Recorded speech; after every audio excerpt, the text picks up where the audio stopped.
Carl, a long journey to Maidenhead coming up this weekend, which kicks off at a busy 7 days for you with 3 games coming up. But just briefly casting your mind back to Saturday and sort of the early part of this week, I suppose, as well. How have things been in terms of reflection on that and moving forward from it? Yeah, we saw it as 2 points dropped. Like I said at the weekend, we felt the game was there for the taking. So the group was disappointed, but that's such as the level that they're at. You know, they're disappointed with any games that they draw and that they don't win, particularly at home. So the mentality going into the last 2 days training has been excellent. You know, good quality, good intensity.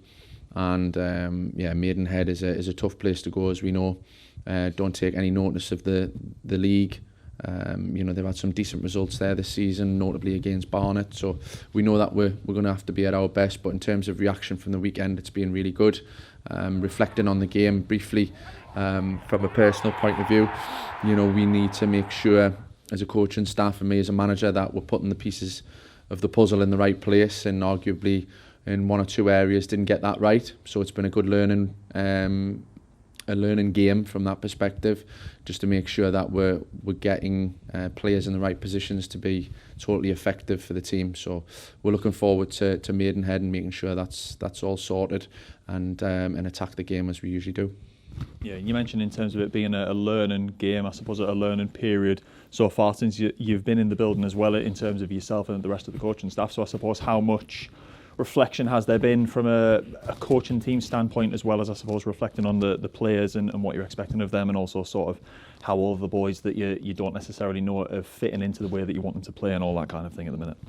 No, it's huge. You've got to hold the mirror up, and I'm not ignorant or arrogant enough to do that, and quite happy admitting that where I've got things wrong or it's not quite right.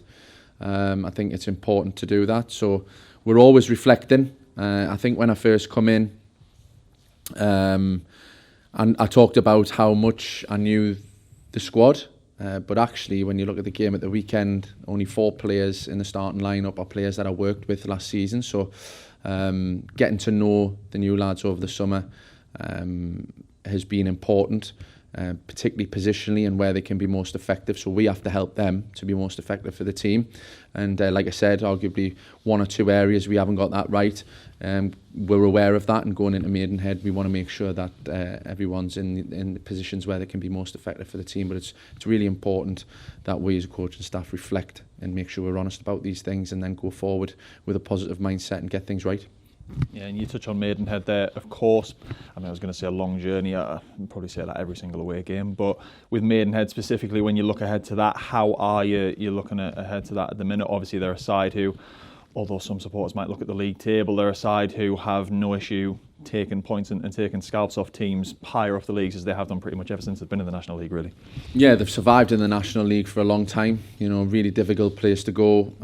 Like I said before, they've picked up some good results there, and they can be an awkward team to play against if you make the game sort of suitable for them.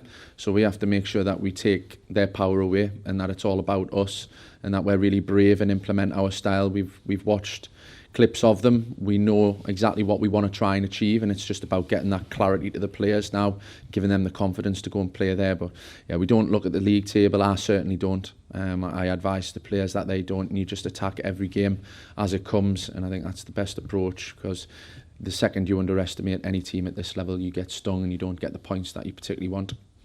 Yeah, in terms of player sort of news at the minute, a little bit of positive news on Joe Grayson's sort of ongoing rehab recovery front, in that he's been able to join back in a little bit on the training side of things. So obviously a positive to see him kind of getting back in and amongst it, because it's obviously been a little while that he's been out now. Yeah, it's a great sight seeing Joe back. You know, you can just see his quality and his impact that he has. Even in training, you know, he's been absolutely superb the last 4 or 5 days that he's trained. So it's great to have him back, and obviously bring that balance as well. Being left-footed, because it was frustrating at the weekend. We were unable to use Jonesy, even though he was named on the bench. He had an issue just before the game that meant that we couldn't use him, and you could see the effect that had in terms of trying to penetrate from in the build-up phase. We struggled a little bit with that.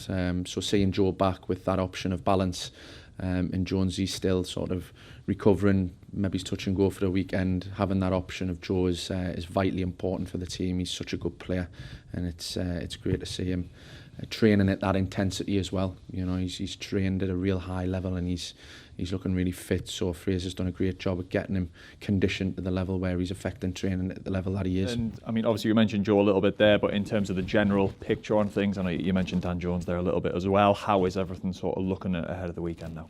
Yeah, it's this time of year, innit? People start getting the sniffles. So unfortunately we've had some illness this week.